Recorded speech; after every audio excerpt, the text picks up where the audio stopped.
Poor location scouting almost ruined this beautiful opening shot of the film I've been working on for quite a while now. I want to tell you a little bit about what happened to help you figure out how to make sure you get your locations right, you get the lighting right, because that's what almost killed this scene right here, and how these little details really make a huge difference in your story. Because just like I've told people who are learning to use their camera starting out, filming weddings is a great way to learn how to make great stories, because you've already got the story, the people getting married, you've already got the location, everything's already set up nice, you've got people in wardrobe. All those things add so much, because so often you see people starting out making a video and it's like a couple people and some t-shirts in front of a white wall and just looks really amateur because of that. So let's take a look at how we got to this shot and how it almost didn't happen. This opening shot is at the beach with the family, and I initially planned it to be right in front of the condo that we were staying in. Went there in October of 2023, was out there with the kids. It's basically like your typical beach setup, lots of condos, you got the ocean, the sun was coming down right next to us, so you had a really nice key light on us, whether you're facing the beach, the sun's on you lighting up, or if I'm facing back towards the condos, the sun's lighting up to either side. So no matter which direction I was looking at any of the characters in the scene, it was gonna look good. So I was like, great, we're gonna plan this first shot right here when we come back to film in the beginning of March. So we were practicing at home. I set up kind of how I wanted to look to figure out what lenses I wanted to use for which shots. Here I was planning on having a couple beach chairs. I got the mom with one of the kids here, the other kid right here. Dad's not in the scene because he's too busy with work. And you can imagine this fence here is going to be the ocean. So they're just sitting there on the beach doing family stuff. And I was doing this around the same sunset time here. So this is how the same setup would be. Light coming in from this side, the screen, lighting them up nicely, giving a nice halo for her over here by herself. From the other side, light on her was fine, and the sun was a little below the fence now, but you get the idea. We were just practicing the shots to see what aperture I wanted to use for how much blurriness I wanted for them, because I was kind of having to keep in mind, like, the little one, she may not say her lines just right, and I can keep them a little blurred and dub over without it being too obvious if it came to that. And here, the mom up there, you can see how the lighting looks nice on her, and it would be the same on them if the fence wasn't in the way. So we got all this planned out, ready to go. I got to the beach the first day, and what happened? Something I forgot was that the sun changes throughout the year. So whereas in October it was coming down right next to the beach, so the lighting was perfect, in March the sun moved and set behind the condos. So that whole golden hour time frame, if you don't know what golden hour is, that's like the hour-ish before sunset where the lighting is really soft, really nice orange, makes everything look good. Well, we had none of that. The entire beach was in shadow from like an hour and a half before sunset. So I was like, what am I gonna do now? I got my actors coming down, we've got all this stuff planned, we're gonna be shooting these scenes. We've only got like one day to do it because it was in March, mid-March.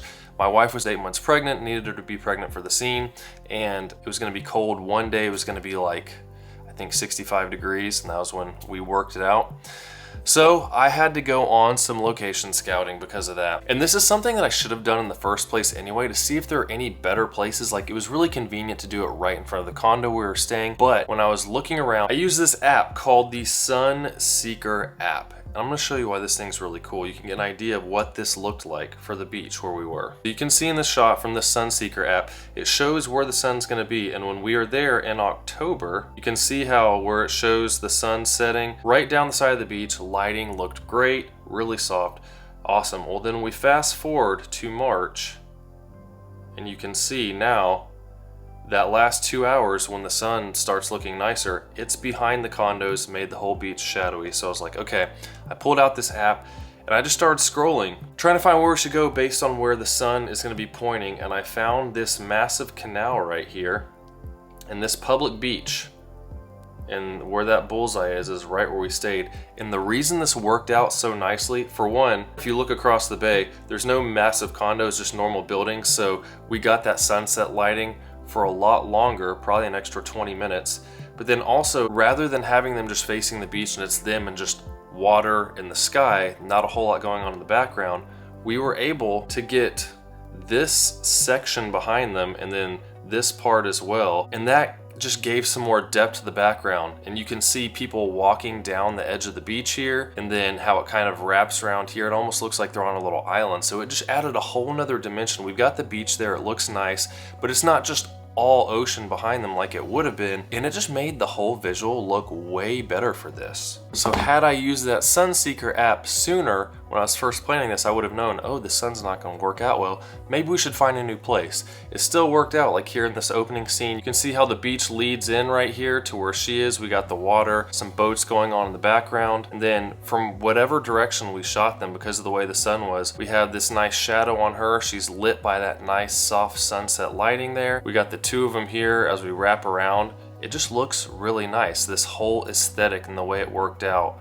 was just I really like the way it turned out. Same thing from this other angle. Because of the angles we worked out as well, we didn't just have condos all in the background. We had from one angle these sand dunes, which looked a lot nicer than just a bunch of buildings behind them. You still have the nice sky behind them, some sand texture, different colors from the sand dunes. And then also from this angle, we had the bridge behind them, this nice water, a little bit of building. So just the overall aesthetic worked out so much better. However, this did cause one problem for us because I did need to get one shot of them up from the condo looking down from where the dad is on a conference call up in the hotel. Instead of talking to them, he looks down the binoculars and we see them. But when we look back at the Sunseeker app, we can see, well, at sunrise, the sun will look just fine on the beach. So my wife was a trooper. She got up early with the kids. We saw the lighting looked really good, so we ran down there. I set up, I rebuilt all this sandcastle stuff really quick. Got it looking as close as I could to the set that we did earlier in the week. But then I noticed one problem. The direction the sun's coming, the shadows are the opposite. So, well, you just do a little bit of magic. We went in here. Since we can't really see what any of them are doing, I just flipped it. So now the shadows are coming from the same direction as before, from when we were looking at it, and everything will match up just fine. We also had this funny situation that right after I went down and set up the beach chairs and everything, I came up, set up the camera, let them know, all right, we're good, y'all can go down there and do that. This tractor drove right through and raked it. So there was this nice clean rake mark right where I set everything up, and I was like, are you kidding me? So I was getting the camera finished up there, and my wife and the kids and my dad, you can see, just went stamping through all in here and making it look like a normal beach so we could get it, because it would have looked really strange if it was all raked out behind them. So be able to roll with things that happen and go wrong and adapt quickly. Turned out really nicely, but thinking of all those things ahead of time, if you're scouting places but you're going to be shooting later on in the future, think about, okay, will this still work with how the lighting is going to be if you're using natural lighting if it's an outdoor scene, because that will make a huge difference. But it worked out here. We're going to be shooting again later this year, hopefully finishing up this movie and getting it edited for next year. But if you have any questions about location scouting, camera settings, lighting, I've got lots of tutorials on the channel that'll help you out. You can comment down below. I'll try to answer what I can there to help you out, and I'll see you soon.